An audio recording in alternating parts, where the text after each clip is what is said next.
When I developed into my words, poetry flowing from my lips, I suddenly discovered value I never knew before.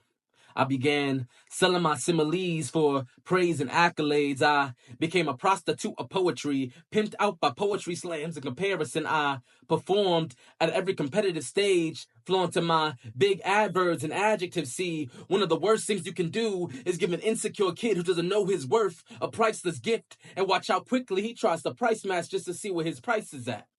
If only I knew the going rate for sellouts was always set at a discounted price, because every time I checked my stats, it seemed my gift was only great value, so I overly valued the dope flows of other poets whose words seemed to rise higher than the fire I spit before I knew it. My poems that always had great value became cheap knockoffs, so the illusion of my insecurity became the reality of my ability.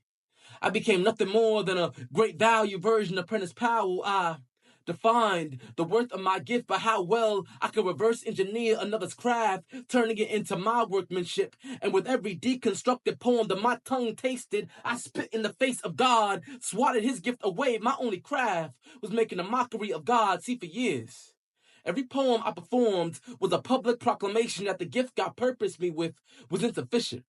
Every stage, every open mic, every competition became a ritual of blasphemy, a defamation of God's good graces, making him out to be a liar. But my God will not tolerate being the punchline of a refurbished metaphor, for God always has the last word. So he made a Zechariah out of me, took my words for a whole year until I was ready to exact his will in my speech. See, I'm no longer a poet, I'm a priest. I don't create lines, but I do carry a cross. A piece of Jesus is etched into every piece I pen. These pieces I pen aren't poems. I pen sermons. I don't spit bars. I spit oceans to baptize the audience in. And I know it sounds a little nasty, but how can I reach those covered in filth if I refuse to get a little dirty myself? See, even Jesus, the Son of God, put on the dust of flesh to dust off the dirt inside our souls. I told you, I'm not a poet.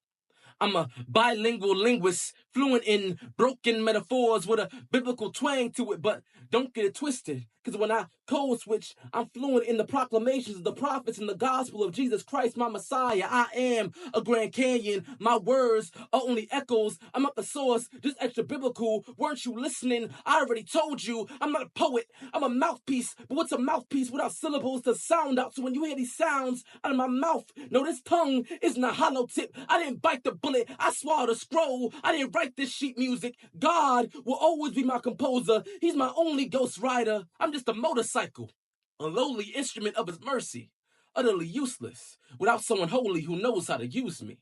Oracle.